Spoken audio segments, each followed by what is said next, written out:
Ok, du coup, donc je vais vous faire un cours sur pour préparer le DE. On va principalement voir, je vais essayer de parler donc des extrémas, donc convexe, concave, hem, local, minimum local, maximum, ouais, local maximum, local minimum. Alors on m'a dit qu'il y avait pas de global, global minimum ou global maximum au DE, donc on va juste voir local, maxima ou minima. Ensuite, on va faire 2 triples intégrales que j'ai chopé dans un sujet, 2020 je crois. Ouais, 2020 et ensuite on finira avec un exo de Lagrangien. Voilà. OK, donc déjà on va commencer par concave, convexe. Donc concave, convexe, ça veut dire quoi? Alors, ça veut dire que ah, ça veut dire que supposons on a une courbe, OK? Si on est juste en 2D, OK? C'est-à-dire que supposons ma courbe, elle fasse, parabole. Si je prends 2 points aléatoires, on va dire par exemple ici, ici, si je rejoins ces 2 points, si cette courbe rouge est au-dessus de, on va dire du sommet, enfin du sommet, enfin ouais, du point le plus vers le bas, alors, on pourra dire que c'est une fonction qui est convexe. Sinon, si à l'inverse du coup, c'est comme ça et que je prends 2 points au pif, que hop là, et là à ce moment-là, on va dire qu'elle est concave. Donc si vous voulez un comment un moyen mémotechnique, concave vers le bas, OK, donc la courbe elle est en bas et convexe, bah, c'est l'inverse de concave, donc c'est vers le haut quoi. OK, donc là, exo 1, on me demande quoi? On me demande l'application définie sur, hop là, sur R cube par f de x, y, z égale à z égale à x carré plus 9y moins 6x plus z carré. OK, nickel. Bon bah, on va y aller. OK. Hop là, donc on commence avec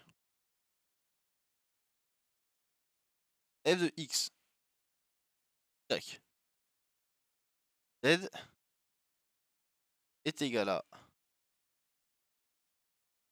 x carré plus 9 y carré moins 6x y. Voilà.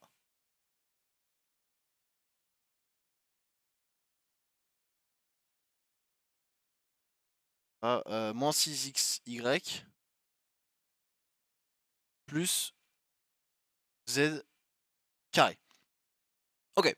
Alors, il y a différentes méthodes pour passer à là, mais on va dire celle que, on va dire, je crois tous les profs ont enseigné, c'est, faire par le déterminant et calculer pour faire une matrice hessienne. Donc, déjà pour faire une matrice hessienne, je vais déjà calculer les dérivées de chaque variable. Donc je vais commencer et je vais faire, la dérivée de f, OK, par rapport à x. Hop là, donc ça va être égal du coup à 2x moins 6y, OK. Ensuite, donc je vais faire la dérivée de f par rapport à y. Donc ça va me faire 18y moins 6x. Y moins 6x. OK. Ensuite, de là, je vais calculer les dérivées secondes. Ah non, j'ai oublié z, excusez. Ensuite, pardon, df sur dz, OK. Donc ça fait juste 2z parce que 2z pour l'instant. OK, nickel. vais écrire. Hop là, donc ça fait 2z. Ok. Maintenant, une fois que j'ai calculé ces dérivées, je vais calculer les dérivées en fonction des autres variables. Ok. Par exemple, pour dx, dx, dy, je vais avoir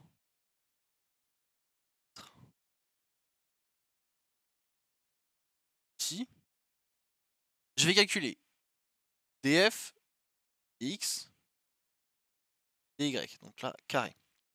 Donc ça veut dire que je vais devoir calculer la dérivée de cette dérivée, ok, donc que j'ai déjà faite, en fonction de y. Donc là, ça va me donner moins 6. Parce que là, vous êtes d'accord avec moi? Oui. Ouais, ouais. Et donc ça, donc je vais avoir moins 6. Ok. Ensuite, je vais faire par rapport à dz. Ok. Donc ça va me donner d carré de f de dx par rapport à z. Donc là, comme j'ai aucune variable, on va avoir directement égal à 0. Ok, maintenant pour y, on va faire pareil. Hop là, donc 18y moins 6x. Donc du coup, je vais calculer df de y par rapport à dx. Hop là, carré. Ça du coup, c'est égal également à moins 6.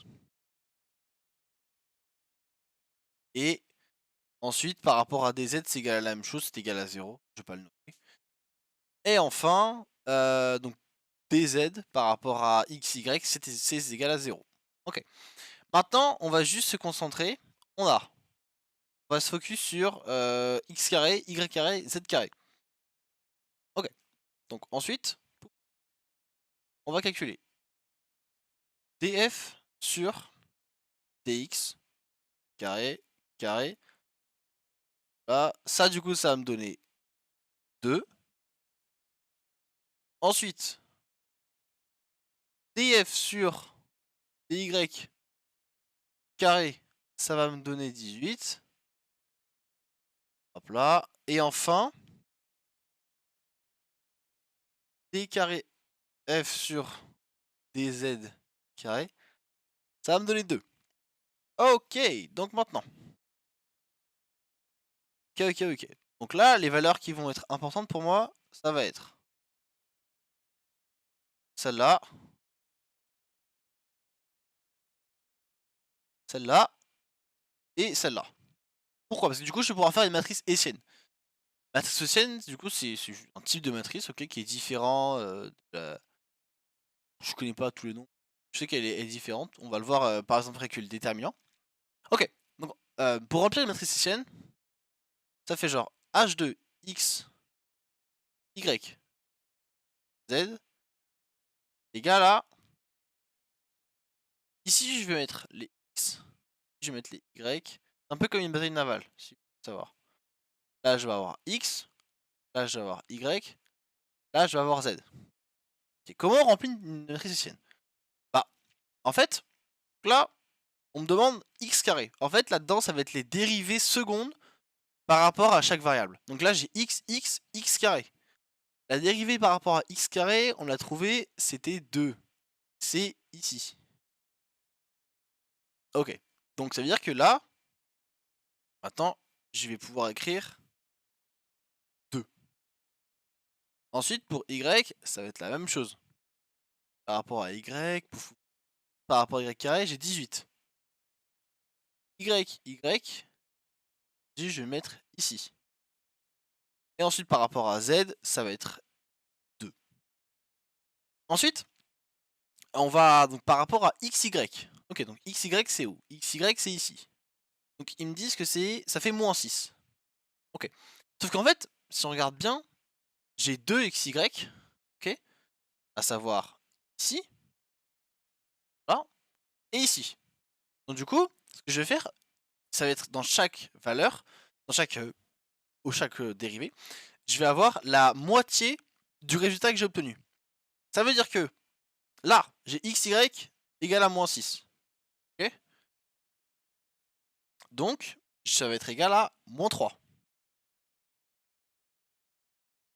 Hop là.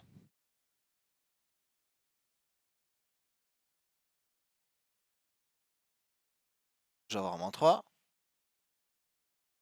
Je vais avoir -3. Ensuite, du coup, si je veux calculer ensuite YZ. YZ. Ah, je peux calculer. Ah non, vu c'est égal à 0. Pardon. Du coup, pour calculer YZ, je vais avoir ici, ici, ici et ici. Ok. Est-ce que jusque là, ouais, Mathis, t'es ouais. sûr pour faut diviser par deux? Parce que nous, on a fait une matrice hessienne en cours mercredi et c'était pas du tout ça. À aucun moment on a divisé par deux les résultats Bah pour ouais. les dérivés seconds. Ça veut dire que là, genre, t'aurais -6 et -6. Ouais. Ok. Je me souviens, faut diviser, mais je crois que t'as raison. Ok. Merci beaucoup. On gagnera à -6, 18 et 2. Et ensuite que des 0 parce que les dérivés z c'est 0, de yz c'est 0, et zy, etc. Ok. Maintenant, donc, demande est-ce que c'est convexe, concave? Ok, pour faire ça, je vais donc remplir. Hop là. Donc j'ai donc ma matrice ici. Et en fait, ce que je vais vérifier deux choses. Je vais vérifier déjà le signe, ok? Est-ce que ici, c'est des nombres positifs? Est-ce que c'est des nombres négatifs? Ça va avoir une importance parce que si je trouve, si je trouve une ligne, ok, qui est que des éléments positifs, alors c'est nécessaire, c'est suffisant, non c'est nécessaire pour dire que elle peut être convexe. On va revenir juste après là-dessus sur le fait qu'elle puisse être, mais elle n'est pas convexe. J'ai pas encore vérifié complètement qu'elle est convexe. Et ensuite, si j'ai une matrice qui est complètement négative, ok, alors on peut dire elle peut être concave. Si j'ai les deux, ok, donc si j'ai un mix des deux, genre j'ai un truc comme ça et j'ai un moins, un plus et un plus, on peut rien dire. Elle est ni convexe ni concave. Ok, donc un cas spécial, ok. Si jamais, parce qu'il y avait eu ça dans un des sujets que j'ai fait, si jamais vous tombez sur une ligne de 0, ok. 0 c'est quoi? C'est positif ou négatif? Ah, en fait, on peut pas, c'est les deux. Et donc, ici, c'est là où, j'en ai parlé avec mon professeur, c'est là où c'est un peu dangereux, c'est qu'on ne peut rien dire.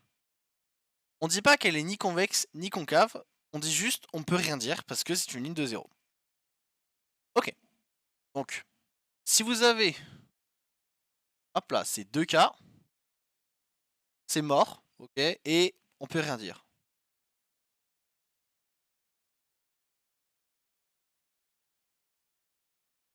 Hop là. Ok, parfait. Maintenant, qu'est-ce qu'on peut... On va se concentrer sur la ligne de plus et la ligne de moins. Ok. Si j'ai une ligne de plus, il faut que je calcule le déterminant. Et si j'ai une ligne de moins, également. Et en fait, ce qui va être important pour moi, ça va être savoir si le déterminant est supérieur à 0. Si le déterminant est inférieur à 0, c'est pareil, on peut rien dire. C'est ni concave, ni convexe, ni concave. Par contre, si le déterminant est supérieur à 0, ça va me prouver qu'elle est supérieure à 0. Ok. Donc, après. Là, si on fait un autre exemple, on a 2, 18, 2.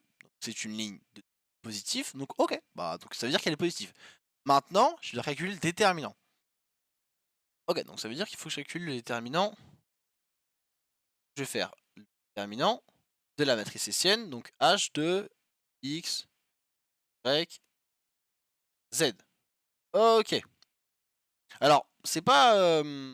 on prend les trois premières valeurs qui sont dessus et on multiplie. C'est on va prendre les éléments de la colonne. Ça veut dire, ça va être égal à 2. ok, parce que j'ai un 2 en haut à gauche, fois. Du coup, ça va faire 18 fois 2, 0, ok. Plus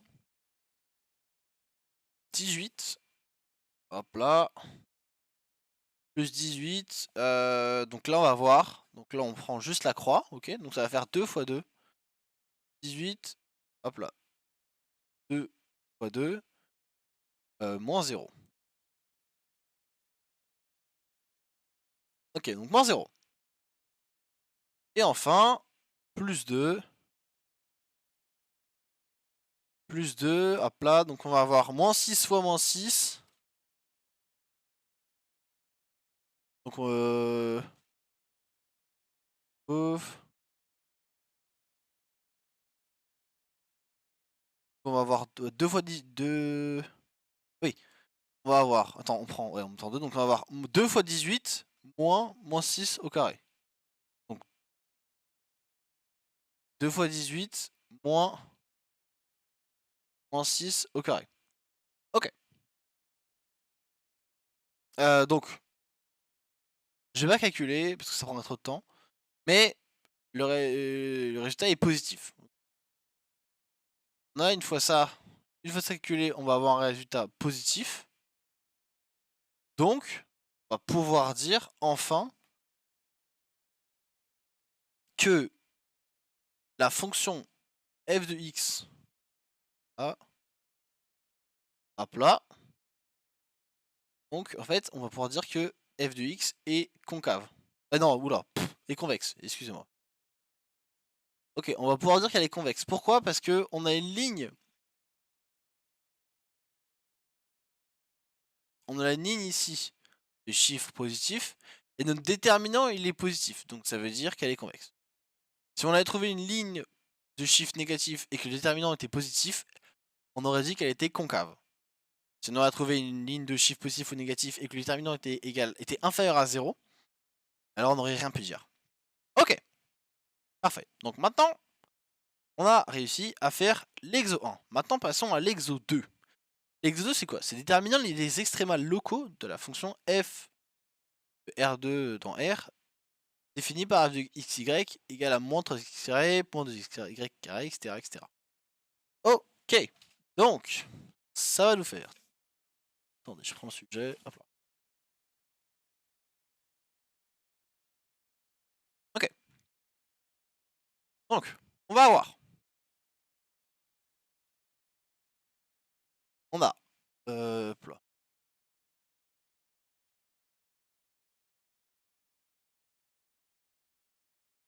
f2 x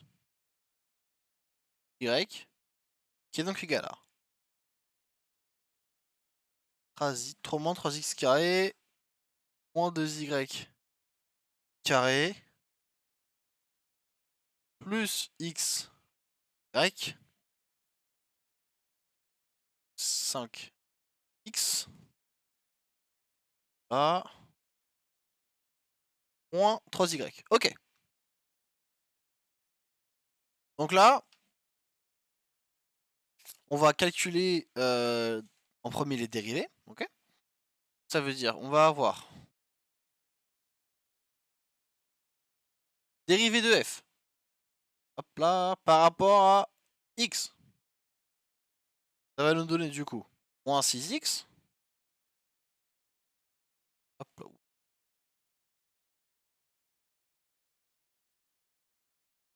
Moins 6x plus y plus 5. Et enfin, dérivée de f par rapport à la variable y. Ça du coup, alors si on regarde en haut, ça va nous faire du coup moins 4y plus x moins 3. Ok, donc moins 4y plus x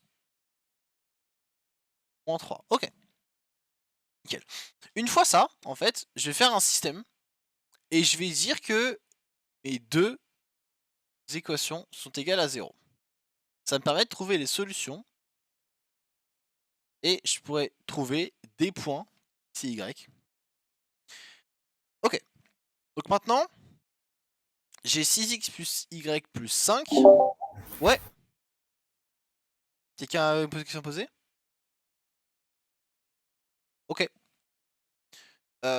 Donc, ensuite, donc, je vais avoir un système. Ok. Ça va me dire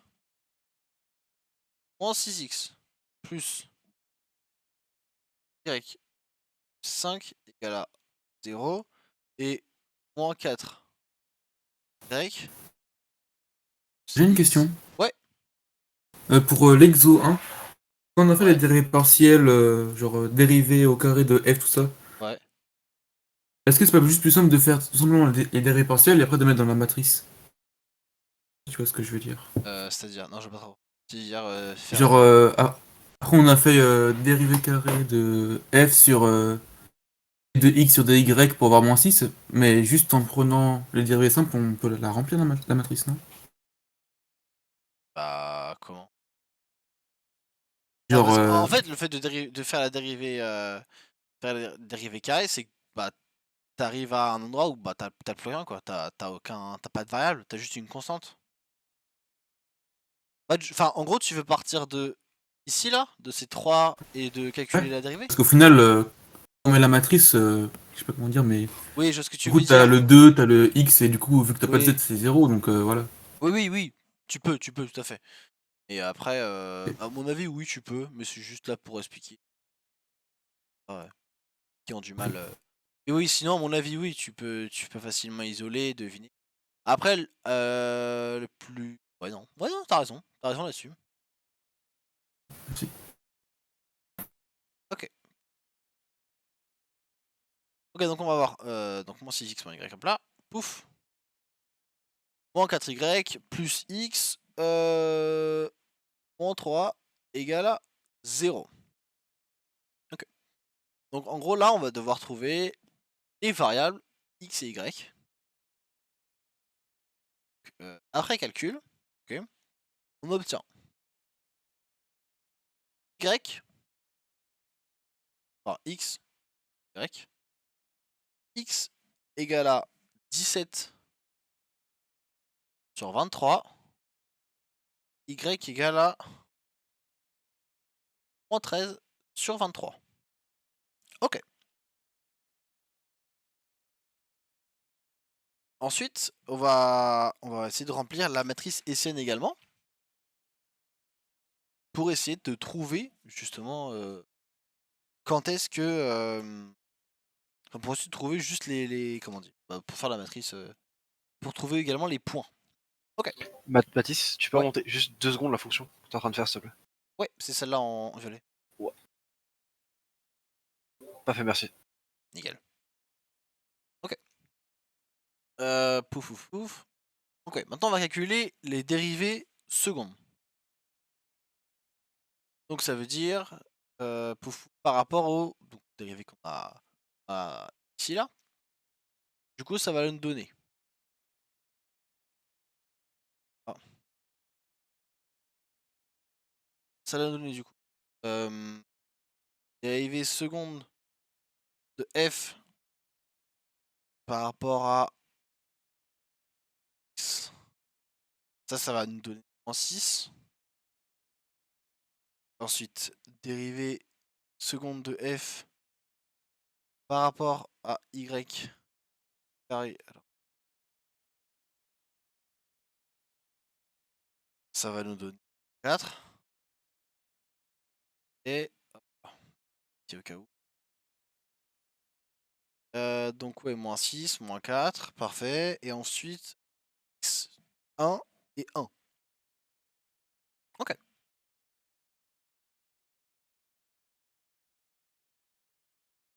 Ensuite, on va avoir la dérivée carré f qui est égale à donc dx dy, c'est égal à 1 et f, hop là, par rapport à dy. égale à 1. Ok, nickel. Donc, avec tout ça, on va pouvoir faire la matrice hessienne. On va appeler donc h de x, y. Ouais, c'est ça, ouais. Y, ouais. Là. Qui va donc être égal à, donc là ça va être la même chose, on va avoir moins 6 dans le diagonale, et moins 4, moins 6 ici, 4 là, et 1, 1. Ok, maintenant qu'on a ça, on va pouvoir se concentrer sur la nature de l'extréma. Est-ce que c'est un local minimum? Est-ce que c'est un local maxima? Est-ce que c'est aucun des deux? Donc, pour ça, faut juste dire c'est quelque chose à apprendre. Okay. On va calculer le déterminant et la trace. La trace, c'est quoi? C'est le produit de la diagonale. C'est TR x de hessienne.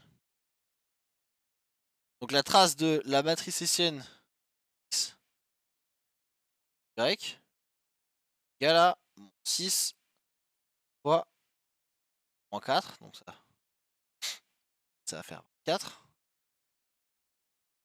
Et on va calculer le déterminant det h de x y. Ça, c'est égal à moins 6 4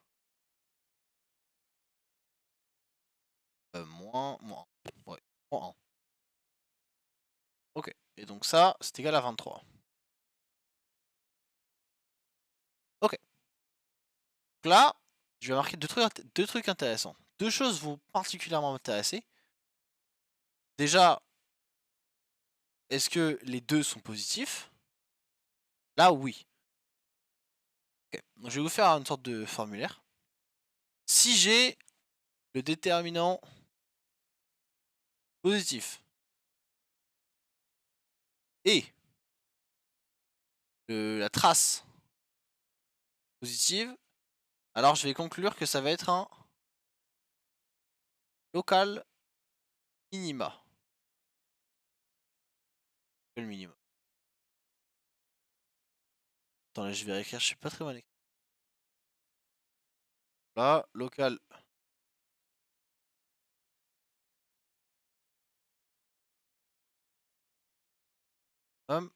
Ok. Ensuite, si j'ai mon déterminant qui est supérieur à 0, et c'est important le et parce que enfin c'est pas juste la trace supérieure à 0, que ma trace est négative, alors je vais avoir un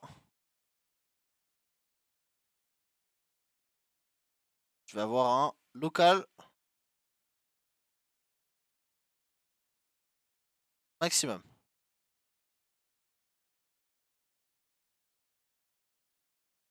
Ok. Et enfin, si si mon déterminant est inférieur à 0, alors directement, je vais dire que j'ai un point de sel. Je sais pas si vous vous rappelez ce que c'est le point de sel, c'est qu'on a un endroit où on a une surface comme ça, et du coup, bah, il y a plein de points à la même hauteur, donc bah, en sel. Hop là. On dit que c'est un point sel parce qu'il peut, enfin, on peut pas préciser s'il y a un seul local maxima ou minima. Ok. Donc là, dans Je peux notre cas, remonter vite fait, s'il te plaît. ouais. Ça. Juste là, c'est bon, merci. Ok. Donc là, dans notre cas, on a le déterminant supérieur à 0 et la trace supérieure à 0. Alors directement, on est dans le cas où on a un local minimum. Donc on va dire que ça, cette équation. Ah non, oula. J'ai un peu. Alors, on va dire que il y a un point, le point ici. Là, on va dire que le point, on va noter P1 de coordonnées 17 sur 23 moins 13 sur 23, ok, on va dire qu'il a un local. Enfin, que c'est un local maxi minimum du coup. Ça, c'est un local minimum. Imaginons, ok, on a des variables. Genre dans les dérivés secondes. Genre moins 6x, moins 4y ou tout dans le genre. Et bah à ce moment-là, en fait, on aurait remplacé, supposons que j'ai un x ici, y ici, et ben on aurait remplacé les variables qu'on aurait trouvées ici, et on les aurait mises dedans, et pareil pour dedans. Et ça marche avec toutes les variables. Parce que là, dans ce cas-là, comme on est en dérivé, on a la plus grande puissance, c'est 2 dans la fonction. Hop là. Bah alors du coup, en fait, on va jamais avoir de x dans la dérivée seconde. Mais supposons on avait, je sais pas, une puissance au cube, bah là, à ce moment-là, on aurait simplement trouvé les coordonnées qu'on aurait trouvées, on les implémente dans les résultats des dérivées de seconde, et ensuite, ces résultats, on les met dans la matrice hessienne. Donc là, j'ai mis moins 6, moins 4 parce qu'il n'y a aucune variable, mais supposons, je sais pas, j'ai trouvé x et que bon, x est égal à 2, et bah là, je vais mettre moins 12, je peux mettre moins 6, ça va dépendre de la variable qu'on a. Ok, là, on a fini cet exo. On a fait le 1, on a fait le 2. Maintenant, on va passer au triple intégral. Alors, intégrale. Ok, on va faire deux intégrales qui vont être J et la K. Hop là. Ok, donc on va voir une première intégrale. Oui, il est marqué. Donc j'ai J, je vais pas recopier parce que ça va être un peu long. J, ça va être de couleur vert. Ok. Ok. J'ai J égale à triple intégrale de f, x, y, z, dx, dy, dz, où f de x, y, z est égal à 3x, y cube z, et d, donc le domaine, c'est x, y, z appartenant à r cube, x compris entre 0 et 1, y compris entre 0 et x, et z compris entre 0 et x, y. Là, le truc qui est plutôt sympa, c'est qu'on me donne toutes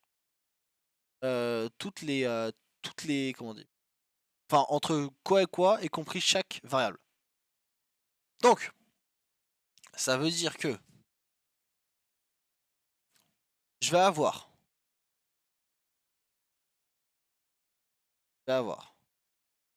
J est égal à intégrale. Intégrale. Là, l'ordre a une importance parce que je vais dire que Z est compris donc entre 0, X, Y. Là, ensuite, je vais dire, pour la deuxième intégrale, je vais dire que Y est compris entre 0, X, et que X est compris entre 0 et 1. Ne faites surtout pas l'erreur de Z, oh je vais le décaler, on va dire, bon, Z en fait je vais le mettre là. Donc là je vais avoir un truc, faites surtout pas ça parce que, en fait si vous faites ça, vous allez réimplémenter des variables. Nous le but c'est qu'on les enlève au maximum. Donc du coup, bah, ouais, juste ça. Non mais, ce que je veux dire c'est que l'importance a une, l'ordre a une importance. Parce que ça dépend des variables. Là comme on a X compris entre deux constantes, on met la dernière variable. Parce que du coup, ça va être en fonction de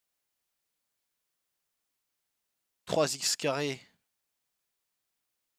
Ça va être compris entre 3x carré, y cube et y cube z. Pouf pouf, ok. Et là donc je vais mettre dx, dy et dz. Ok, donc on va commencer par dz en premier. Bon, ça va pas être hyper compliqué. c'est... Ça, c'est égal à l'intégrale. Je vais pas écrire les constantes. Ok, mais on part des constantes qu'on a juste en haut en vert. Donc, ça va nous faire 3x carré y cube z carré sur 2, compris donc entre 0, x, y. Ok. Donc, ça, oui, dx et ok. Ensuite, ça va donc être égal à intégrale 0, 1, 0, x, 2, 3x carré, y cube, ensuite x carré, y carré, sur... Évidemment, on va pas mettre moins quelque chose parce que c'est 0, et comme c'est une question tout sera égal à 0. Et x, d, hop là. Ok, dy, ok. Maintenant, je vais devoir faire la dérivée par rapport à y. Puisque bah, l'intégrale qui est là, c'est par rapport, enfin au domaine de y. Ok. Donc ça va me donner l'intégrale 0 à 1, 2, 3x puissance 4, 3x, ouais, 3x puissance, plein pas. Ah. Du coup, comme j'ai un x sur x carré, du coup, puissance. Ah! Attendez, excusez-moi. Hop là, puissance 4. Fois, du coup, y puissance 6 sur 6. Là, compris entre 0 x. Alors, j'ai oublié de le faire, mais... Hop là, 3 demi, excusez-moi. La constante, 3 demi, on peut la tège et la mettre devant. Là, je n'y ai pas pensé. Mais pour vous simplifier la vie, ok, si vous avez une fonction qui est plutôt compliquée, mettez le plus de constantes de l'autre côté. Et si vous avez des ln multipliés avec des cos, et que vous avez, je sais pas, un truc genre sur exponentielle de 0, bah, décalez tout en dehors de l'intégrale parce que c'est une constante et ça permettra de mieux voir le problème qu'on pose. Ok, donc du coup, ça c'est par rapport à dx. Ok, et enfin, hop, hop, hop. Intégrale, ok. Donc maintenant, 0x, on va remplacer. Ça fait donc intégrale 0 à 1, 2, 3 demi, x puissance 4. Donc fois y puissance, du coup x puissance 6 sur 6. Bon, le 0 évidemment pareil, je le mets pas. Voilà. Et donc enfin, je vais pouvoir... Ah oui, alors non, pas oublier le dx qui est là.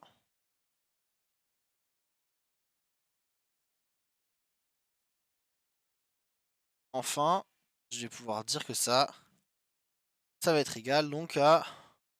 Bon, ça fait 3 demi donc, sur 6, donc ça va faire 3.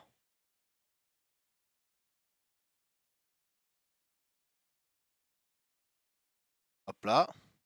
L'intégrale 0 à 1, x puissance 10. X.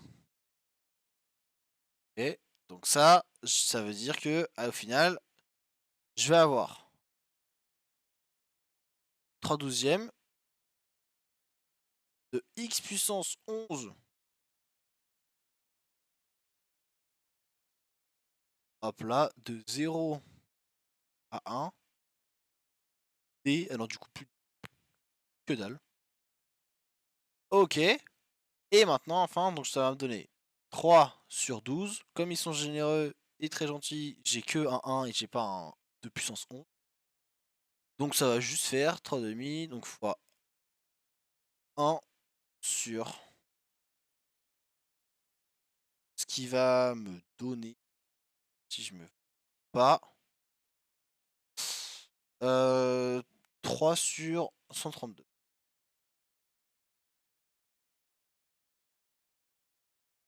Ok, est-ce que vous avez des questions?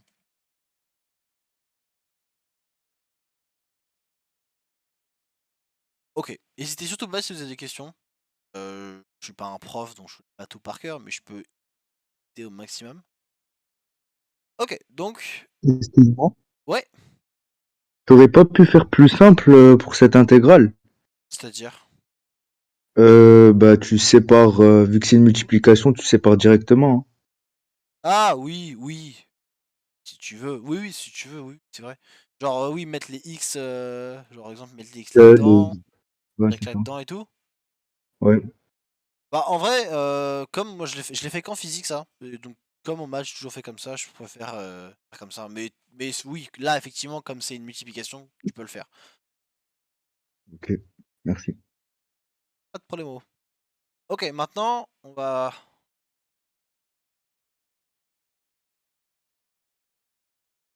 Ok, maintenant, on va passer à K.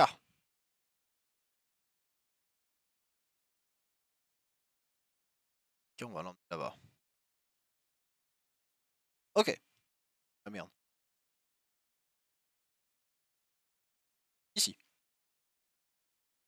On nous donne K. Ok, donc K, c'est quoi ici? K, ils disent que c'est K égale triple intégrale de f de x, y, z, dx, dy, dz, ou f de x, y égale à 2x, y, z, et d égale à x, y, z appartenant à R3, et x carré plus y carré plus z carré inférieur ou égal à 1. Ok, donc là, comparé au dernier exo avec J, ils sont pas du tout gentils. Donc ça veut dire qu'il va falloir qu'on trouve entre quoi et quoi sont compris, enfin les domaines de x, y et z. Là, on va découvrir quelque chose de nouveau. Enfin, vous l'avez déjà tous déjà vu, forcément. Les coordonnées. Donc, on va faire un petit point là-dessus. Je pourrais pas les prouver, mais juste connaissez-les. Donc, vous avez trois types de coordonnées. On a les coordonnées polaires.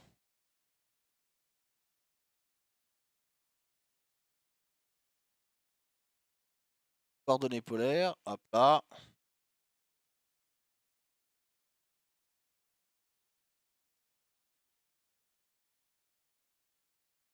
Alors, jamais on vous demandera en maths en tout cas de les prouver, on vous demande simplement de les connaître. Ok, donc coordonnées polaires, j'ai x égale à r. Ah, attendez, ça bug un peu. Ok, r, donc r cos theta. Ensuite, y égale à r sin theta.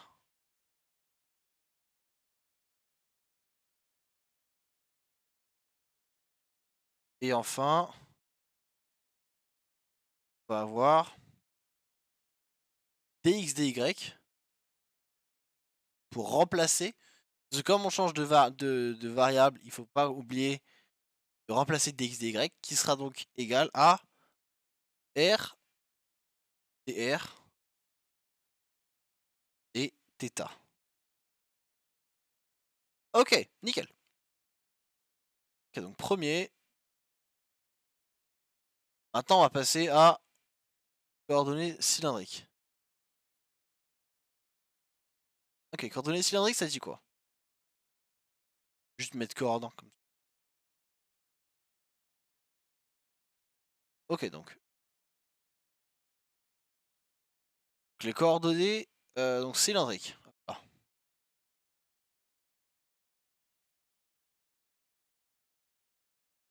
Hop là, donc cylindrique. Ça va me donner. Donc la même chose que tout à l'heure, ok. X égale à R cos θ. Y égale à R sin θ. Et là, en fait, l'avantage, c'est que donc, un cylindre, c'est en 3D. Donc, ça va être égal à R sin θ. Et donc, on va rajouter une troisième variable qui va être donc égale à Z. Et enfin, à ne jamais oublier, dx, dy et dz. Hop là. Ça va donc être égal à R dr dθ z dz. Et donc, si vous voulez, celle-là, c'est la même chose que celle d'avant, ok. Coordonnées polaires colladaires cylindriques, ok. Donc j'ai R, x égale R cos θ, y égale R sin θ, dx dy égale à R dr dθ. J'ai juste le z qui se ramène parce que on est dans un plan en 3D et non en 2D.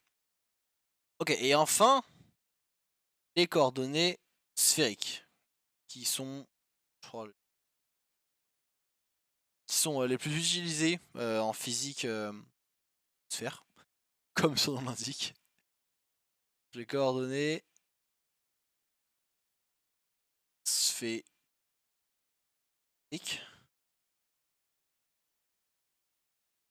Hop là, donc ça me donne quoi? Ça me donnait x égale à R sin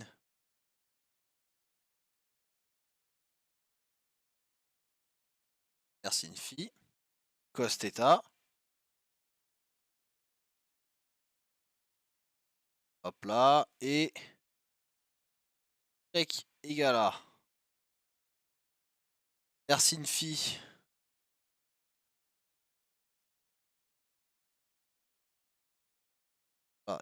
phi sin θ.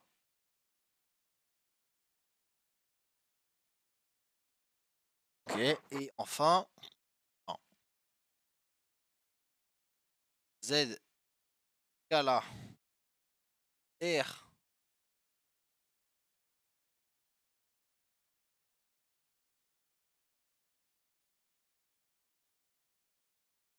attendez, ça bug un peu. R cos phi.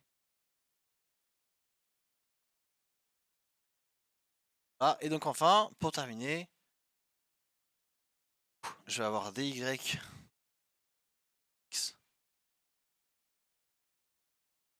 y dz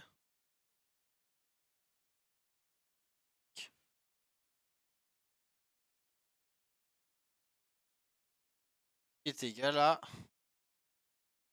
RDR. Non, pardon. R carré sin phi. Ensuite, je vais mettre dr.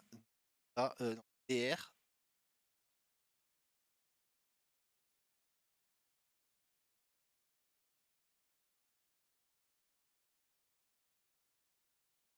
Hop. Ok. Ok. Bon alors, maintenant, si on revient à notre exemple. Là, c'est quand même ce qu'on va faire. À quoi? A x carré plus y carré plus z carré inférieur ou égal à 1. On a x carré plus y carré plus sin carré pour z carré égal à 1. On va prendre, ok, les coordonnées sphériques. Juste parce que, par feeling. En fait, le but, ça va être utiliser, ça va être de simplifier un maximum cette équation. Donc, x carré plus y carré.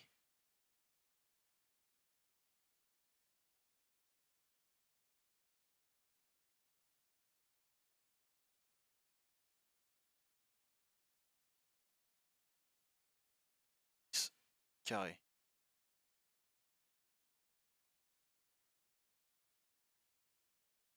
Y-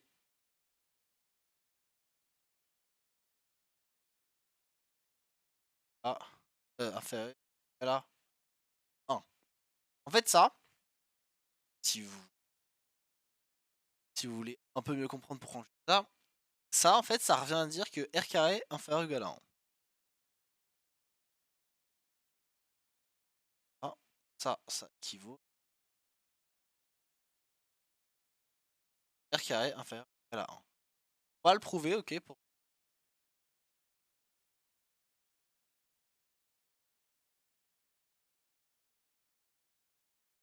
Ça revient à dire quoi?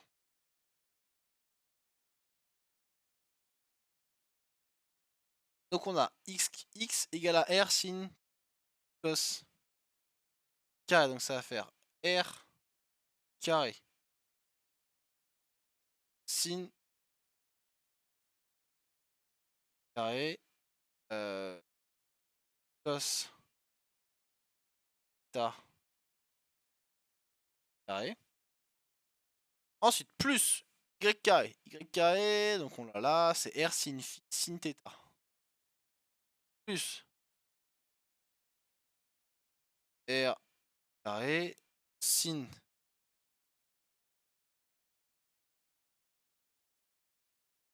phi. Et enfin, donc, c'est sin theta, ouais. Sur O.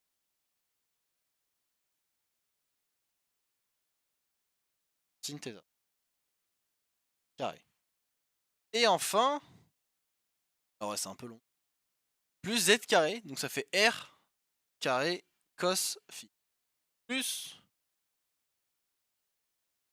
r carré cos phi. Ah, carré. Ok. Faites ça maintenant.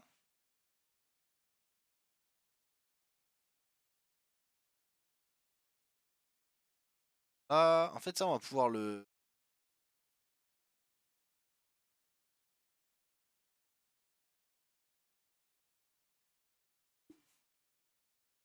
En gros, ça, on va pouvoir. On va pouvoir le factoriser. On va pouvoir dire que donc c'est. On va mettre r en facteur. R carré en facteur. Ok. Un r carré partout. Et en fait, en faisant ça, on va avoir.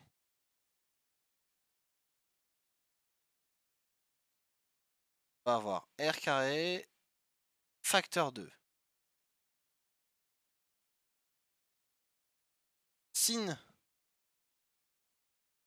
carré phi. Ça aussi, on va mettre en facteur. C'est un phi. Hop là, cos carré theta. Hop là. Cos carré de theta. Et donc sin phi carré il est égal à cos de cos. Il y a sin carré theta. On est censé savoir. C'est l'avoir. Que sin carré. Sin carré plus cos carré, ça fait 1. Et ensuite, je vais avoir ici plus. Donc il n'est pas en facteur du sin carré phi. Il est en facteur de r par contre. Plus cos carré. Donc du coup, ça veut dire que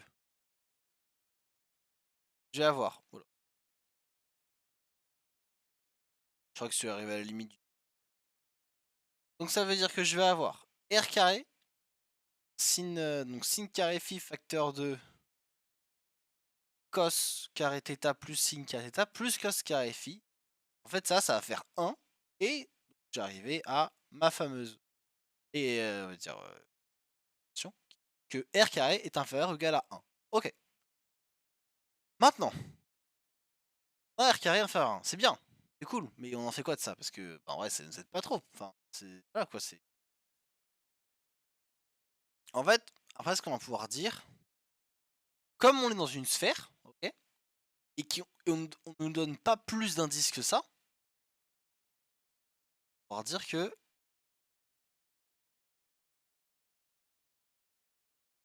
attendez, excusez-moi. On va dire que r carré pris entre 0 et 1. Non, pardon, R va être compris entre. Enfin, oui, bon, R carré va être compris entre 0 et 1. Donc, R va être compris entre 0 et 1. Alors, faites gaffe. Ah, vous savez, quand on a un carré, on dit que c'est égal à moins ou plus. Mais là, comme c'est une distance, perso, moi, j'ai jamais vu de distance négative. Donc, dire que R est positif entre 0 et 1. Ok, maintenant, on va passer à θ. θ, ça va être compris entre 0 et 2π.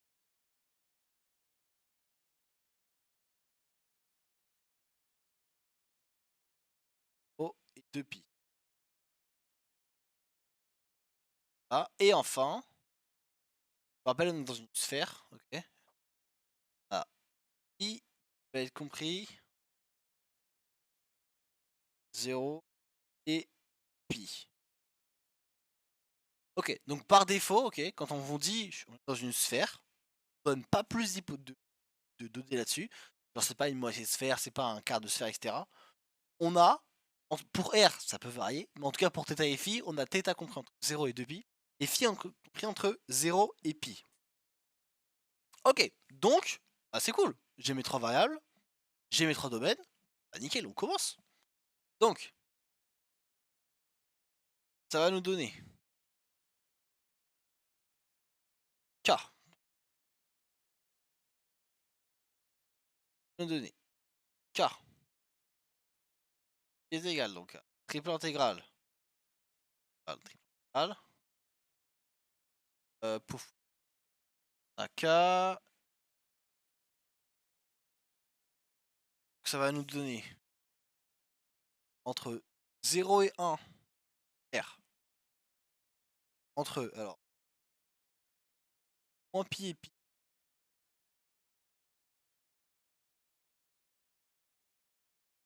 Là.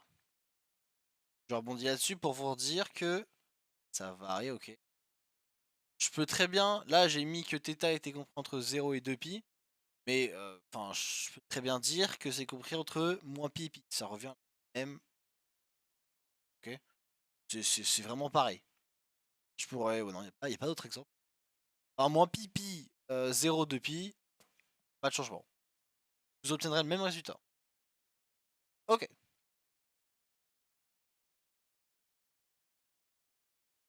Pouf. Et ensuite pour phi, donc 0 et pi.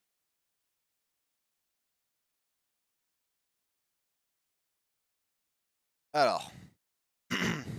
Ça va être un peu long, je vous cache pas. Retour. Ça veut dire, on avait de base. Ok. Là. Avec Z. Prendre. Voir. C'est un peu long, je cache pas. Ça accroche, hein. Donc ça fait CQX est égal à R sin phi cos θ. Ok. Ensuite, Y c'est égal à quoi? Y c'est égal à R sin θ. Ok. Et enfin Z c'est égal à R cos phi.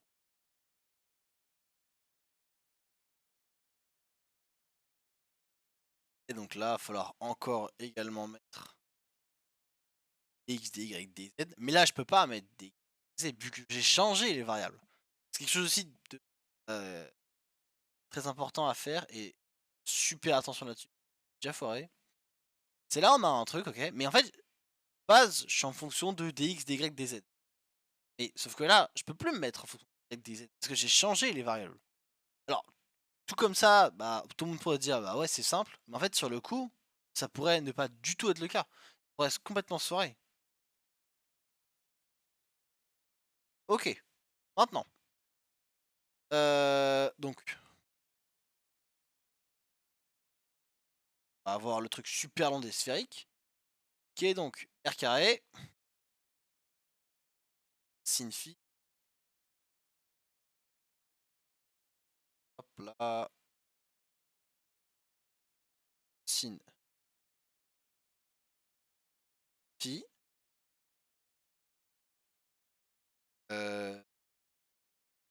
r,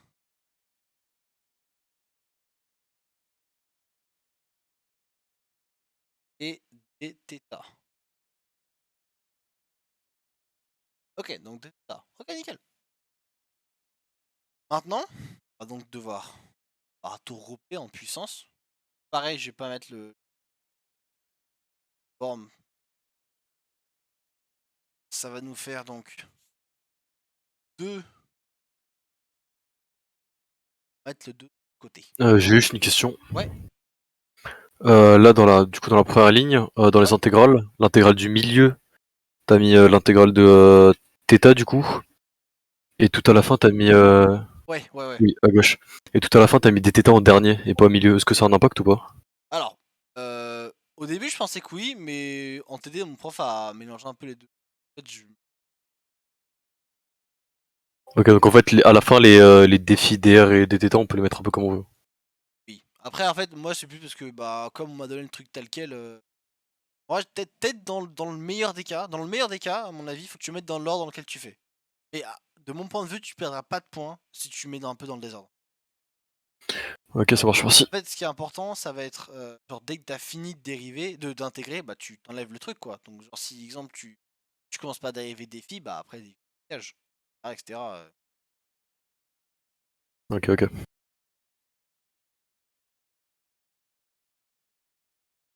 Ok. Là, triple intégrale. Donc,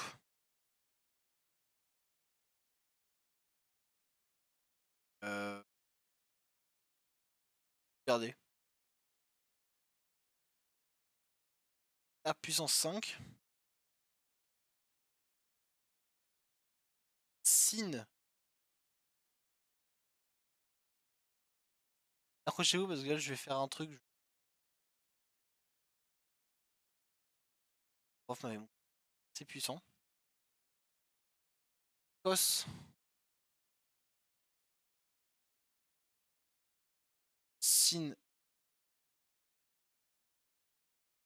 Ta.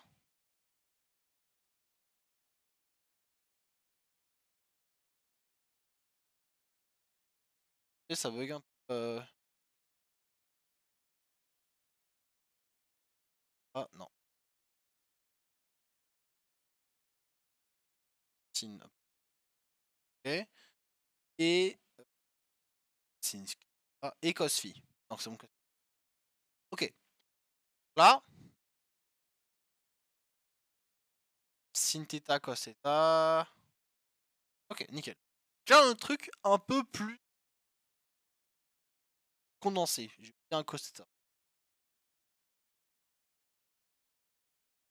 Cos theta.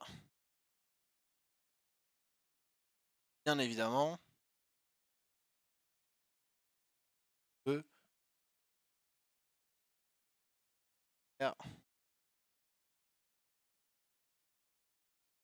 D theta.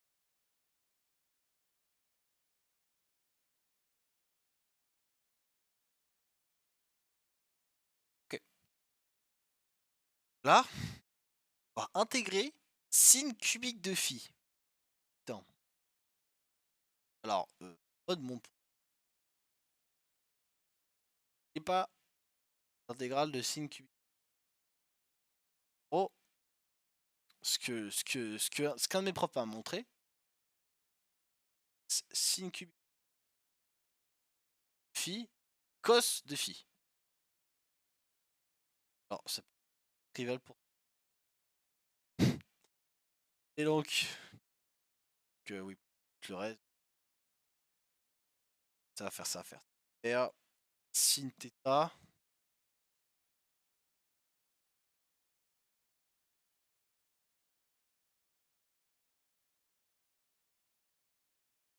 Sin θ. Θ.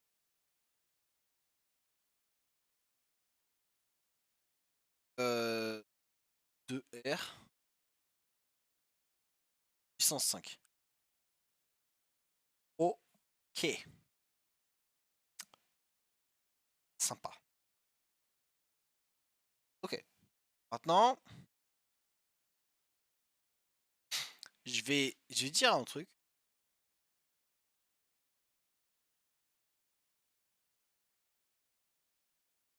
Supposons sin. Hop là.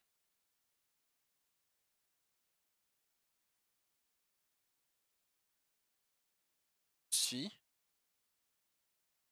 On va dire juste des phi, ok. C'est intégrale. Ça va donc être égal à intégrale.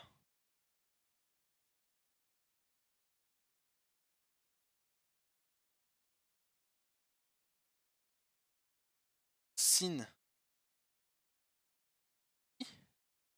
Et là, en fait, je vais faire la dérivée. Là. De cos de phi. Dérivée de cos de phi. Sin. Je vais avoir d sinus de phi.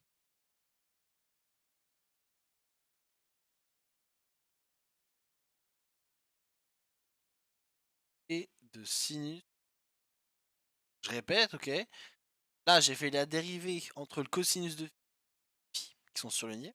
Si tu dérives cosinus de phi par rapport à la variable phi, bah, tu vas obtenir des sinus de phi. Et ensuite, en fait, là, le truc qui va être intéressant, du coup, maintenant, d quelque chose, il est plus en fonction de phi, et en fonction de sin de phi. Ce qui veut dire, en fait, que là, ça revient à dire, j'ai un x cube, ça revient à dire, donc, j'ai un x cube et x. Parce que, bah, en fait, c'est la même chose. Du coup, ça veut dire que je vais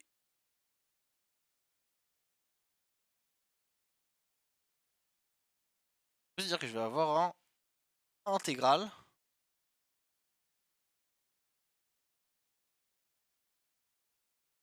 sinus puissance 4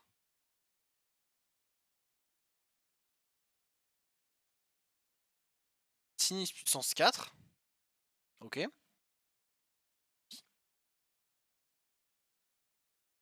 divisé par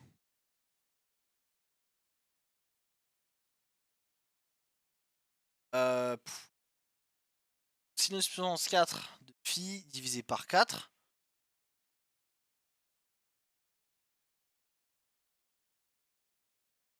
Okay, c'est des personnes qui n'ont pas compris ça.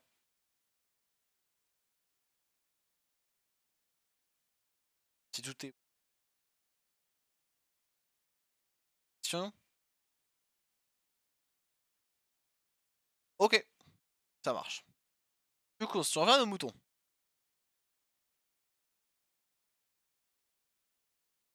Pouf.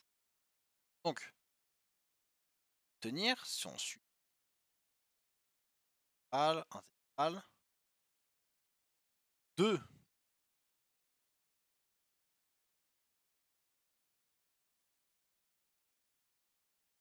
phi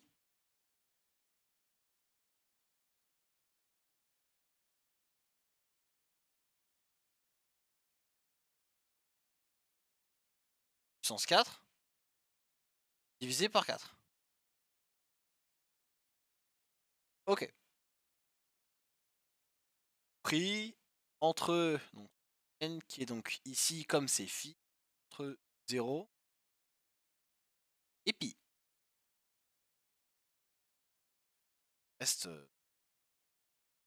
sin θ.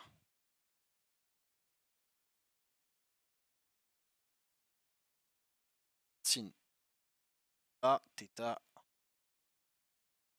θ.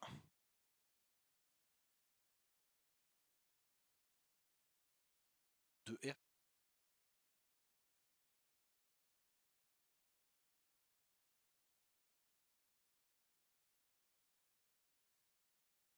En fait, oui. Là, je crois que je l'ai oublié juste au-dessus. Et pas les D, les DR, etc. Juste là, c'est. Là, je l'ai pas mis. Pas de mettre R des pi à chaque fois. Donc, ça va nous faire.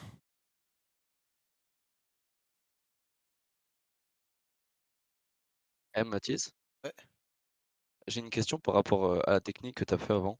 ouais, celle-là. Parce que ouais, quand tu dérives cosinus, normalement ça fait moins sinus. Du coup, t'es pas censé rajouter un moins quelque part. Ah, attends, alors non, mais oui, je dis me ferait alors. Genre peut-être tu peux juste le mettre devant.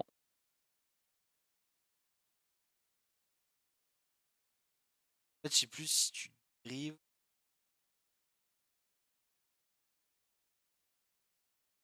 Je crois que t'intègres. C'est un peu récent du coup. Là, t'intègres le cosinus? Je crois qu'il faut que tu as. Ça, oui. Ah ok. Ok, merci. Ouais, je crois que c'est ça, ouais. Merci beaucoup. Ouais, en fait, au lieu de. Moi, j'intègre. Phi, tiens, D de sin. Donc, je peux le. J'ai sin carré. 6 puissance 4 sur 4. Ok. Donc, ensuite, je vais avoir. Du coup, bah, sin puissance 4 de. Sin de pi, ça fait 0. On va avoir.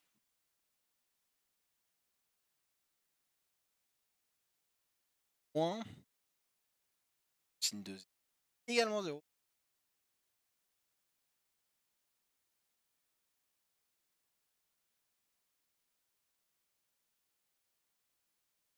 Fois.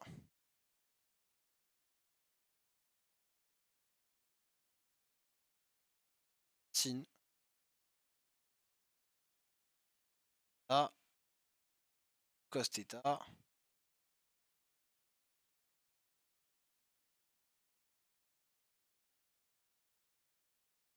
R. Hop là. Et donc là, bah, du coup, c'est égal à 0. Ah, on a 0 fois quelque chose. Du coup, on va avoir. Mal. Mal. Là,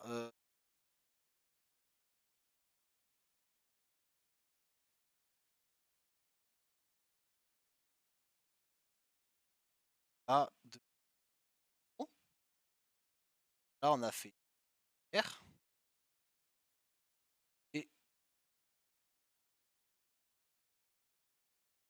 Et donc là, bah, ok, donc t'es parti. Je sais pas si c'est moi qui fais une erreur ou si c'est. Si c'est comme ça, mais en tout cas, c'est égal à 0. Du coup, bah, ça va juste simplifier, mais 10 fois la vie. Donc, on va avoir intégrale. Pouf. On va avoir θ.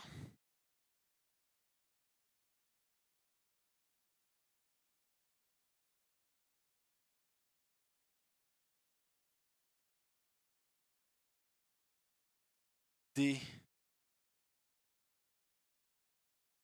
R. A. Et ça va nous faire. Al. de 0 à 1. Pi. Non, moins, donc plus pi. Donc ça fait.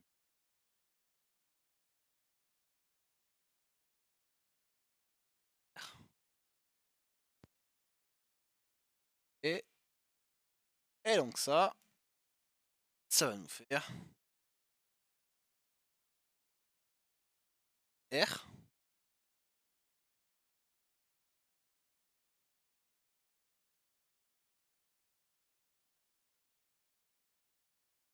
Zéro, 1. Ça va être égal à 2. Ok. Ouh. Est-ce que vous avez des questions par rapport à l'exo? Bah.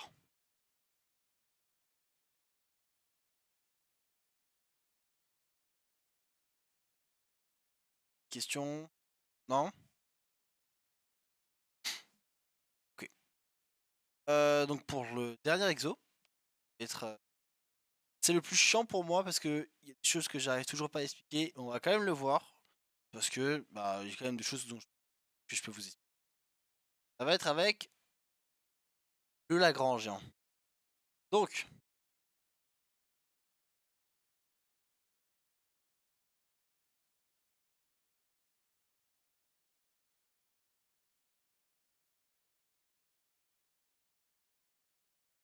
ok, donc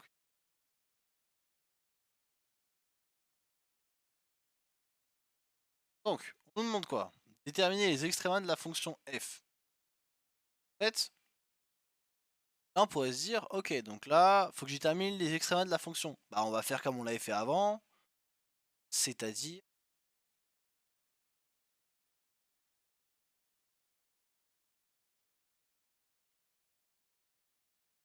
ouais, donc on va dire, bah du coup, on va faire comme on a fait, on va faire la matrice hessienne. Et là, non, parce que on nous impose une contrainte, et c'est là où c'est plutôt important d'annoncer, parce que du coup, on sait qu'il y a un truc.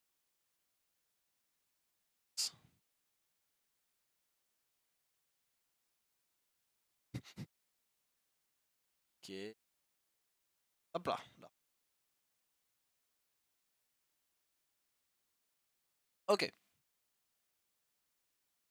Donc, si.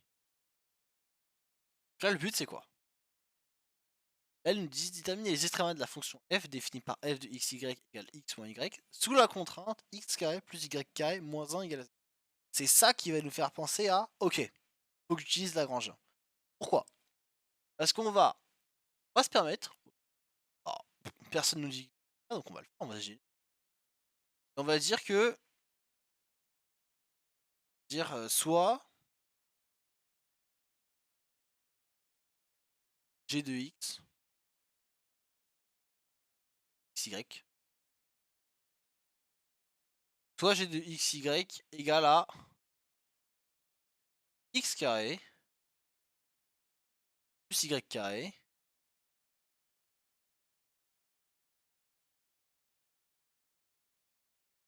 et g égale à 0. Ok. Donc, on part là-dessus. Dit. Ok, maintenant on a ça. Maintenant, on va calculer le Lagrangien. Lagrangien, c'est quoi?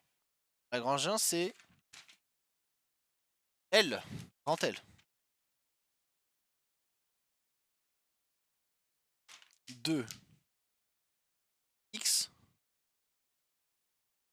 y, parce que j'ai 2 variables. Si j'avais 3 variables, j'aurais mis z, 4, toutes les variables que vous voulez. Et là, je vais mettre un lambda. Pourquoi lambda? Parce qu'en fait, formule, pas d'où ça sort, mais c'est f de xy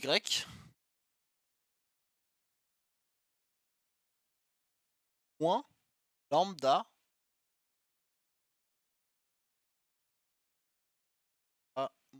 lambda fois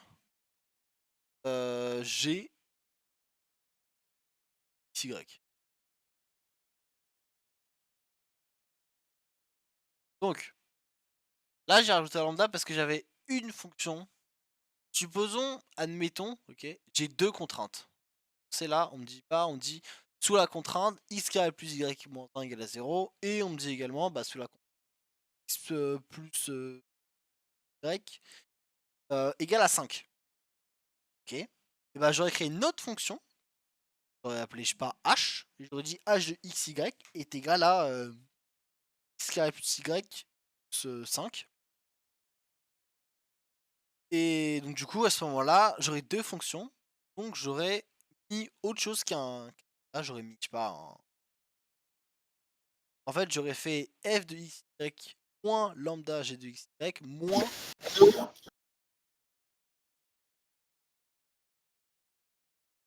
Est-ce qu'il y a des questions? Ok. Du coup, en remplaçant... Ça va me donner donc f de xy x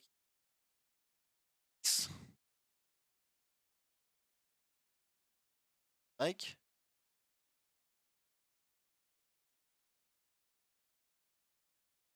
Ça va faire x moins y moins lambda facteur moins lambda facteur de x carré plus y carré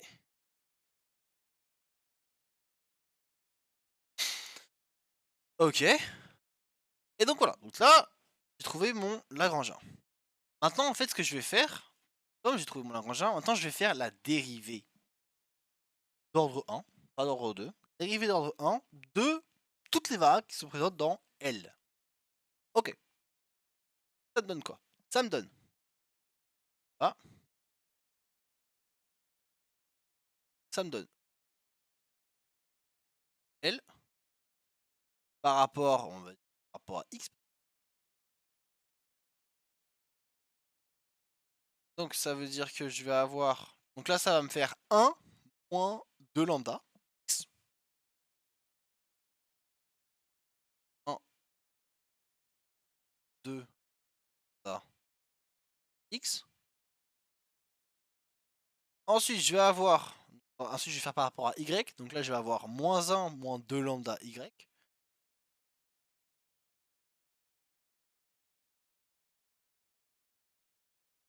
Là.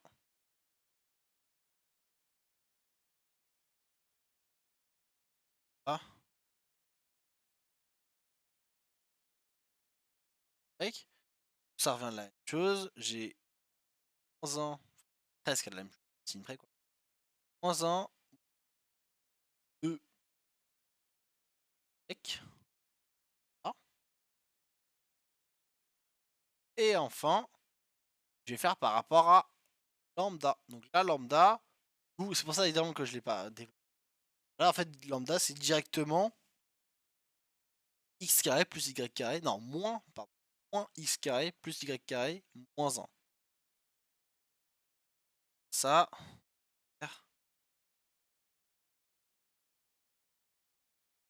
divisé par... Ah, pas divisé par... Par rapport à lambda. Ok, donc ça va me donner 1.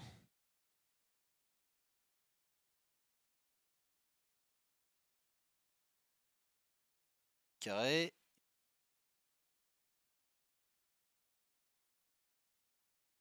Ok. Maintenant, on va faire un système. Pourquoi? Parce que je vais dire en fait que ça, comme g, que g est égal à 0, du coup, je vais dire ok, donc ça c'est égal à 0. On va avoir système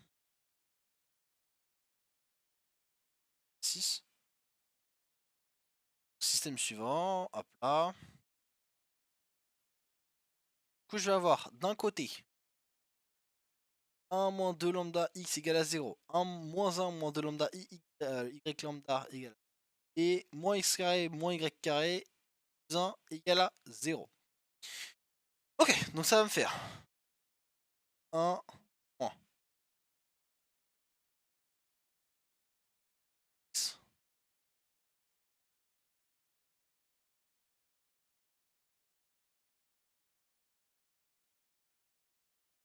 je vais avoir moins 1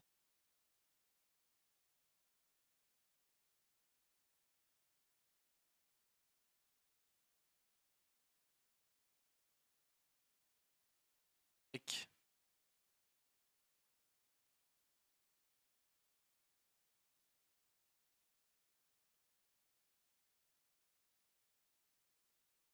et enfin avoir moins x carré moins y carré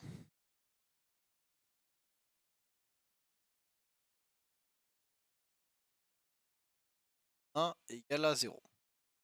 Ok, nickel. Après, donc système, donc méthode addition ou substitution, comme vous voulez. Perso, je fais la substitution. Et donc à la fin, vous allez trouver un système qui ressemble à ça.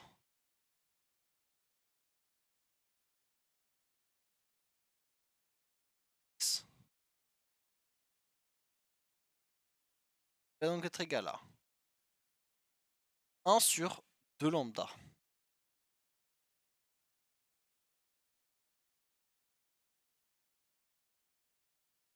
Ensuite, on va avoir y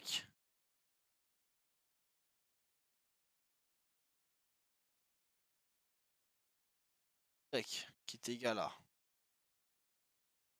moins 1 sur 2 lambda.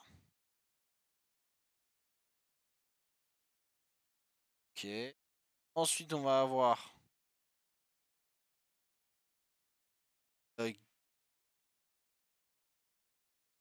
ensuite, on va avoir du coup 1 sur 2 lambda carré.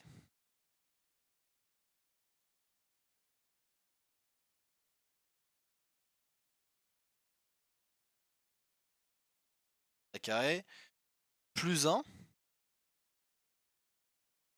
Non, pardon, égal à 1.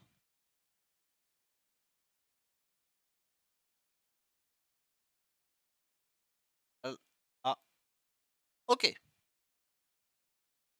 Non, on va s'occuper petit carré là. Ça veut dire quoi? Ça veut dire que lambda carré est égal à 1 demi.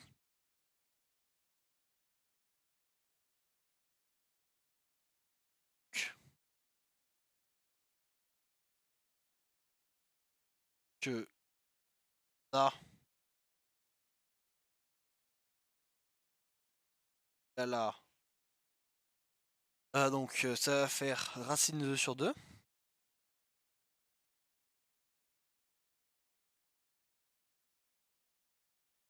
Là. Là. Moins racine de 2.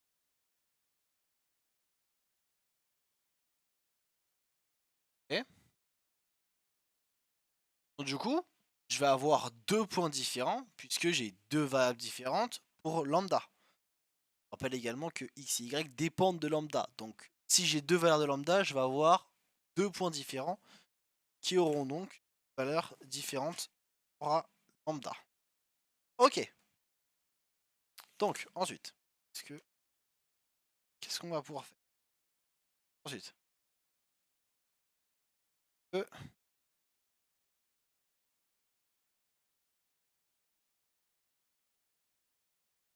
Ensuite, on va dire qu'on va avoir 2 points qu'on va appeler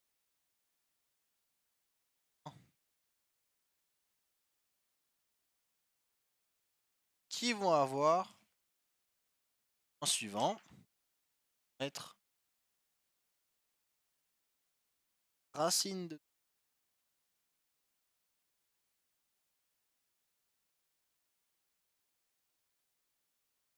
racine.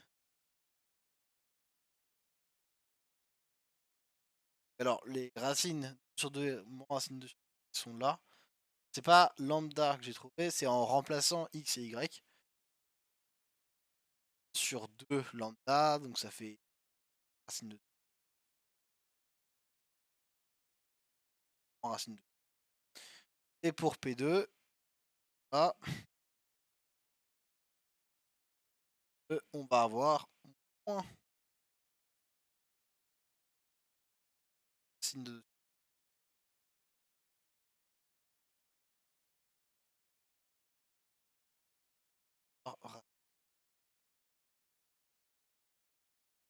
ok, nickel.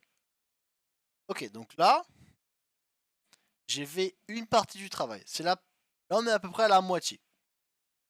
Pourquoi? Parce que là, ok, j'ai mes points. Mais comment savoir lequel est un local maxima, lequel est un local minima? Est-ce que les deux sont des local maxima? Est-ce que les deux sont des locales là-dessus? Là, on peut pas encore dire. Et donc pour ça, on va céder, ok, de la contrainte. C'est là où on rentre dans une partie que je ne pas très bien,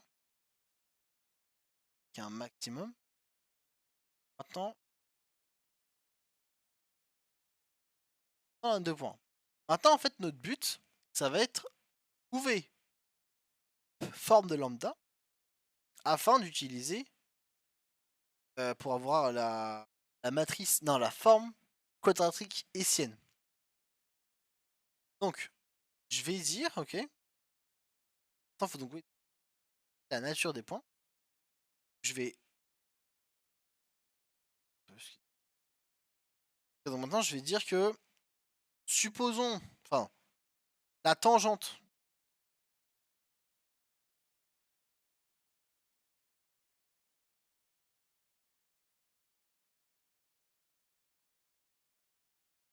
Enfin,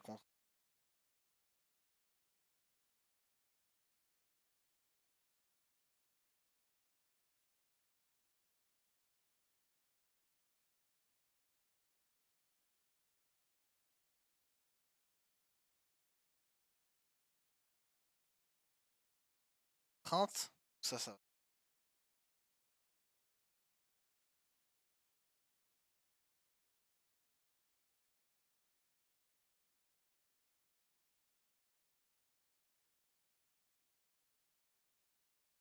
Bah, je vais avoir. Aïe.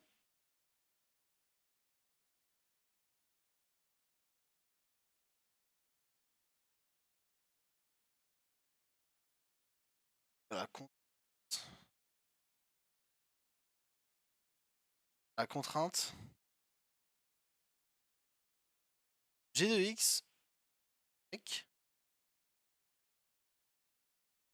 égale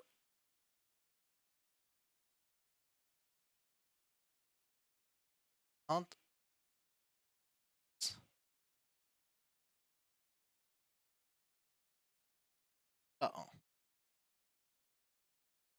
Ok. Ensuite, je vais dire que la A1, donc A au point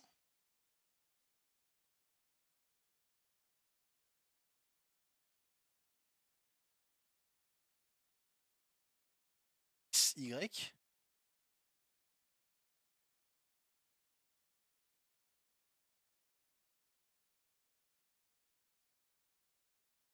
y là au y.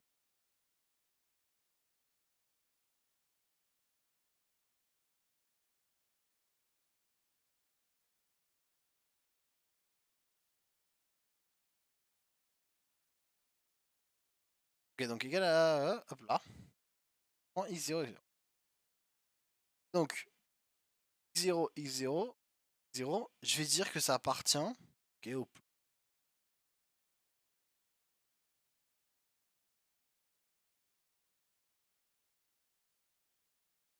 dire que ça appartient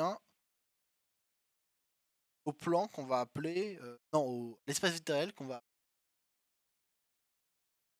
non pas peut-être pas eu.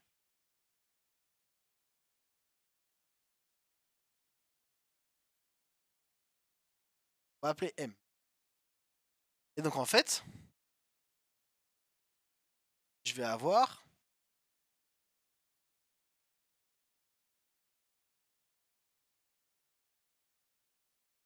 appartenant à ce fameux espace vectoriel M, ça va être égal à et G par rapport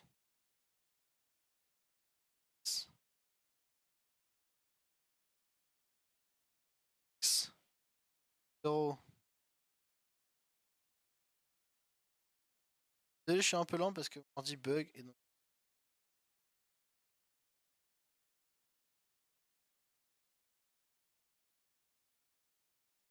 dérive x 0 fois u plus et G par rapport à y 0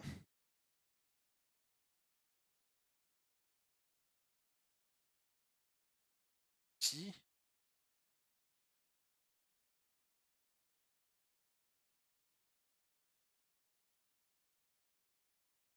a par fois v. Ça, c'est égal à 0. Ok, donc ça va me donner fin. Je fais la dérivée, etc. Je vais avoir truc a x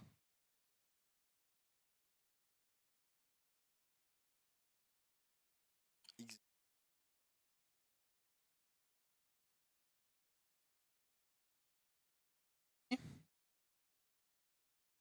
est égal à 0. Ok. Ensuite, en partant de là, je vais calculer la dérivée seconde de la matrice hessienne. Pourquoi? Parce que je vais dire... En fait, après, je vais calculer.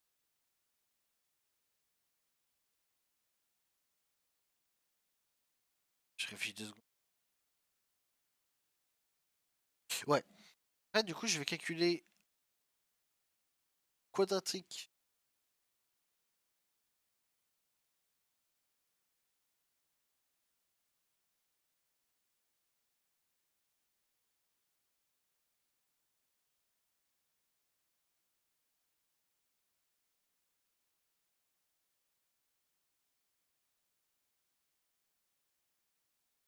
à quadratique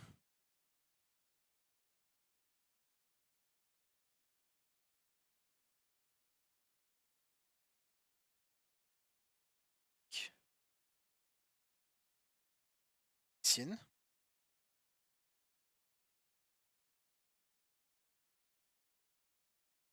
Que je vais appeler, par exemple,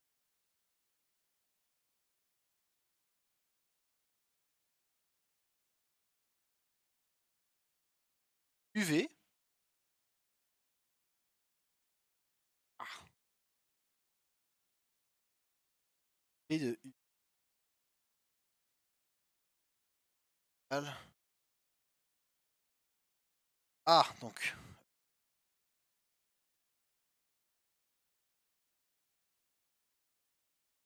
dérivé carré. Lagrangien par rapport à Y carré.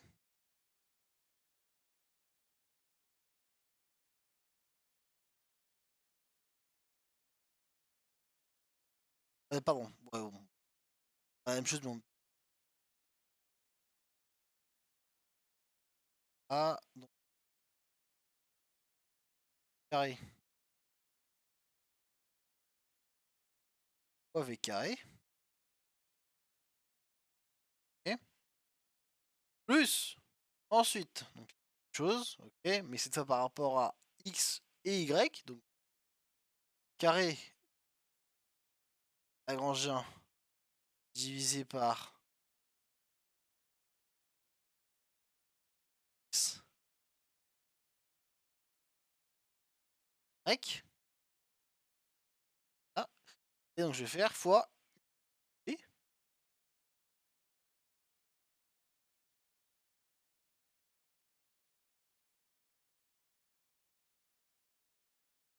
Et enfin,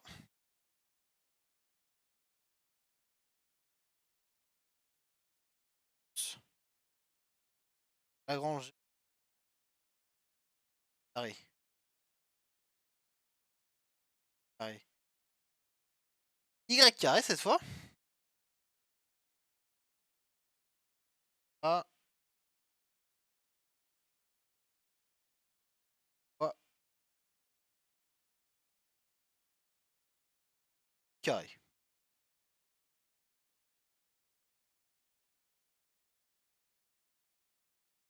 Ok. À la fin, trouver semble à moins 2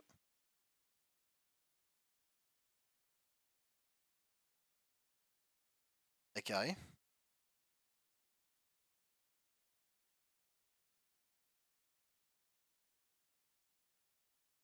Et carré plus.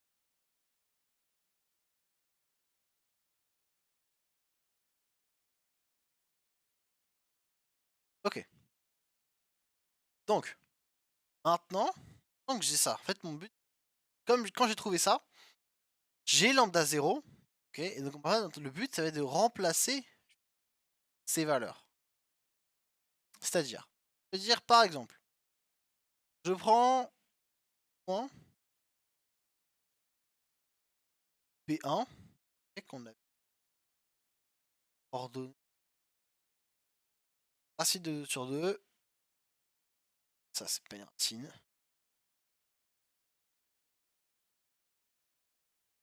Là, donc racine sur 2.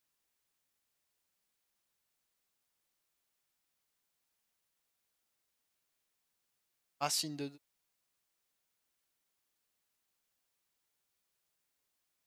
sur 2.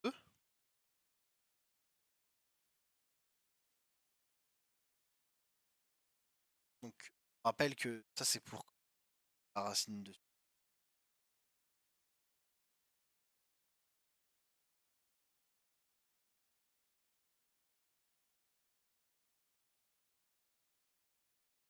Lambda égale A sur 2.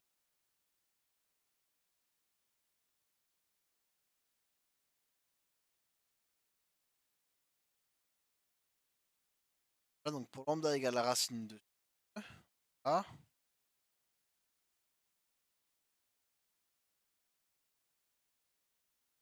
Je vais dire que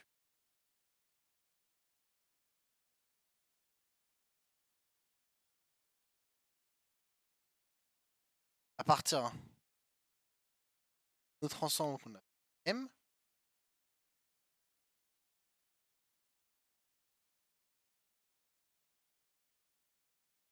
si je remonte là-haut, si je remonte là. Ah, donc j'avais trouvé x0. J'ai une question. Ouais. Là, juste en dessous de ce que t'entoures, à partir de B. Ouais. Ensuite, dans l'équation, t'associes X à V et U à Y. Ouais. Pourquoi c'était pas l'inverse entre V et U? Je crois que t'as. Je pense que c'est U. Si. Ouais.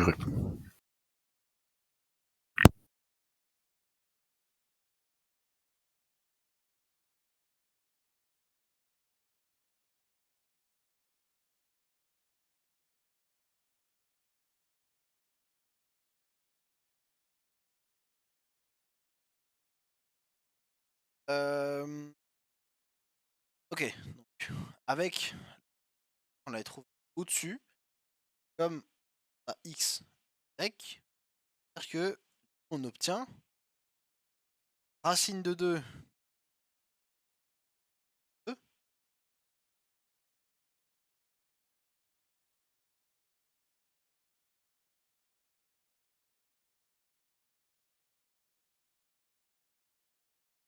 et moins racine de 2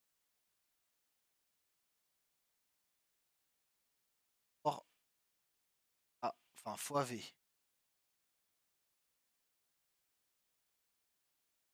égale à 0.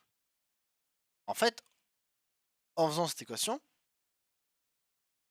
facilement que v est égal à u. Parce que du coup, avoir racine de 2 égale à racine de 2 sur 2v, je vais avoir u égale à v. Ok. Égale à v. Donc ensuite, je vais aller dans mon équation b. Et j'ai trouvé moins de lambda 0, v carré plus u carré. Donc là, je trouve que u égale à v. Ça veut dire que je vais avoir... Je vais ensuite dire que donc, je vais avoir b et qui va donc être égal à en 2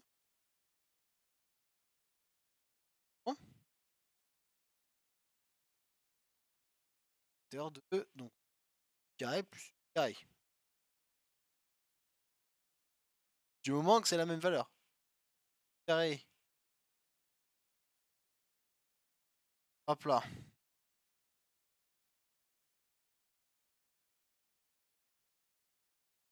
Carré. Ah, donc ça va me faire moins 4.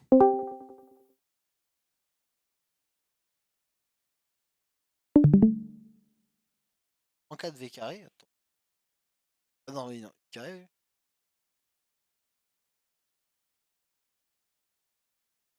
Et ça va être inférieur. Là, on s'occupe juste de facteur de lambda. Donc, comme c'est inférieur à 0, on va pouvoir, quand c'est, si vous vous rappelez par rapport à ce que je vous ai dit avant, avec le déterminant positif, avec la trace positive ou négative, va être le même principe. Si on a un facteur qui est positif, on va dire que ça vous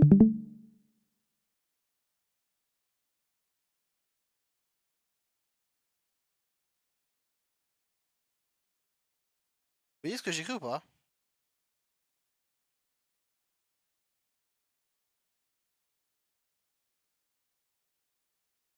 Là, on voit. Parce que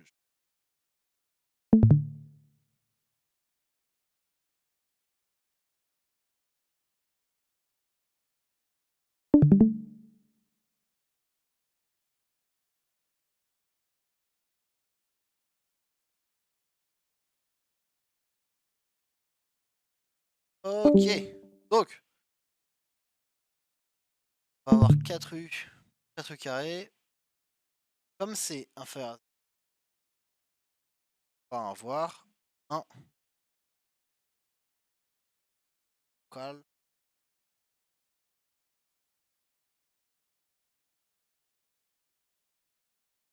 maximum. Local max. Ok. Et maintenant, du coup, on a fait un point. Et maintenant, il va falloir qu'on fasse le deuxième. Donc, prenons chose. Pour le point B2, coordonnées en racine de 2.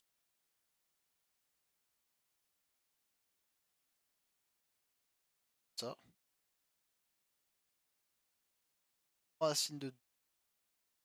sur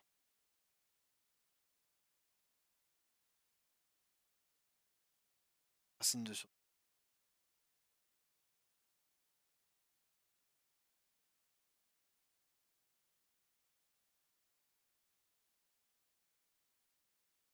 Ok, donc je vais faire la même, le même développement que tout à l'heure, donc c'est-à-dire si je prends et tenir donc, la même chose à un signe près, appartient M.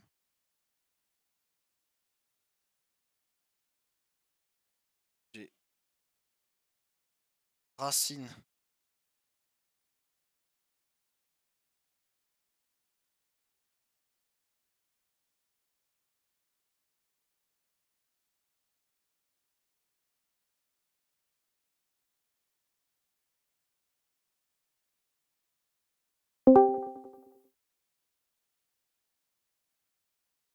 ensuite donc j'ai plus racine 2 fois V. Ah. Et donc ça c'est égal à. Oh, donc ça revient également à dire que ah, même chose, même truc que tout à l'heure. Heureusement parce que ça égale à V. Comme on sait que U égale à V, on va avoir le même résultat que tout à l'heure. Dire V que bah B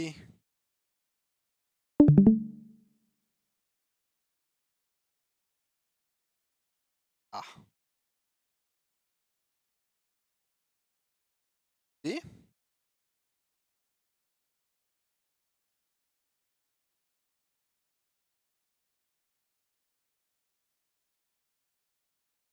B est égal à moins 4. Moins 4 V carré. Lambda 0. Et donc ça va être 1. Choper le. Je vais choper moins 4.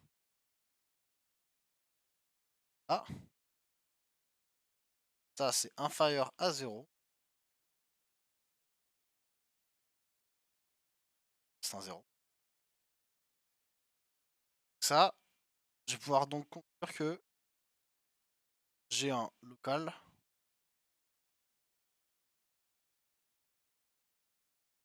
X au point P2.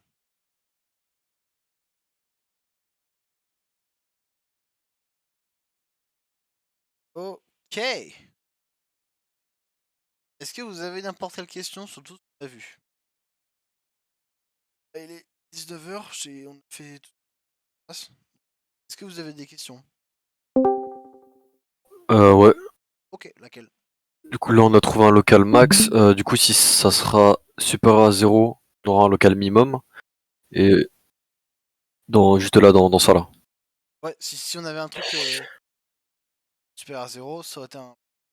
Et on peut avoir un pont de sel aussi ou pas? Bah personnellement, j'ai jamais rencontré de point de sel dans les exos. Que je Ok. dirais non. Peut-être si c'est Ok, ça égal à marche. 0, mais même. Ok. Question? Dans ce cas, Ouais, ouais. ce serait juste au niveau du début avec les dérivés partiels là. Donc tu vois quand Quel exo? Celui-là? les deux premiers, ouais. Ah, les Non, deux de. donc on a fait au début du cours. Ouais.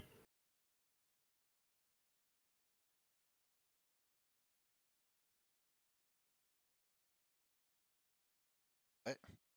Donc tu vois quand on dérive, genre d'abord genre on imagine on a une fonction en f et du coup on dérive en fonction de x Ouais. et qu'ensuite cette dérivée on la dérive en y. Dans quel sens ça s'écrit? Genre est-ce que c'est d de f sur d de y, d de x ou c'est sur d de x, d de y? Alors, là-dessus, en fait, moi, ce que j'ai fait là-dedans, là, c'est si tu vois. Ouais, tu vois là. Attends.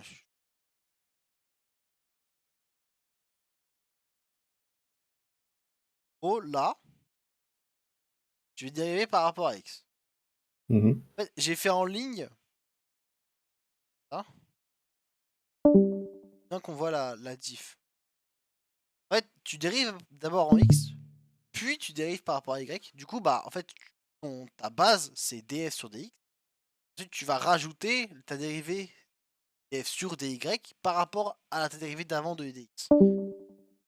Ou en vrai, le sens est important, mais je sais pas si tu connais le théorème de Schwartz. Ouais. Bah, en gros, donc à ce moment-là, je pense pas que ce soit un coïncidence qu'on ait trouvé le même résultat pour dx, dy.